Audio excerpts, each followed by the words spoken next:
اس کے ساتھ ساتھ حکومت نے جو ہے وہ تنخواہ دار طبقے کے لیے جو سلیب سسٹمز بنائے ہیں اس کی چند ڈیٹیلز بھی جو ہے وہ سامنے آئی ہیں، اور وفاقی کابینہ نے جو منظوری دی ہے اس میں فائنانس بل بتاتا ہے جی 6 لاکھ تک تنخواہ دار ٹیکس جو ہے وہ اس ٹیکس سے مستثنا قرار پائیں گے۔ 6 لاکھ کا نمبر جو ہے وہ سالانہ، یہ ذہن میں رکھیے گا، یہ سالانہ نمبر ہے۔ 6 لاکھ تک اگر آپ کی سیلری بنتی ہے تو پھر آپ ٹیکس سے جو ہے آپ کو استثنا حاصل ہوگا۔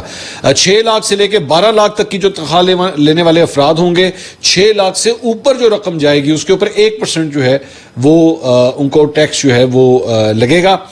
12 لاکھ سے لے کے 22 لاکھ روپے تک سالانہ تنخواہ لینے والے جو ہیں وہ 6,000 روپے فکس ٹیکس اور 11% اضافی ٹیکس دینے کے مجاز ہوں گے۔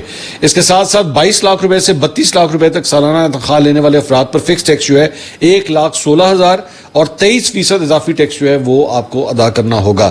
32 سے 41 لاکھ روپے سالانہ تنخواہ لینے والے افراد پر فکس ٹیکس 3,46,000 اور 30% اضافی ٹیکس ادا کرنے کہ وہ مجاز ہوں گے۔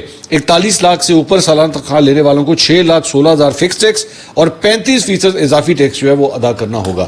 تو سب سے ہائیسٹ جو سیلری بریکٹ آتا ہے ان کو جو ہے وہ اپروکسیمیٹلی 35% جو ہے وہ ٹیکسز کی مد کے اندر جو ہے وہ دینا پڑے گا۔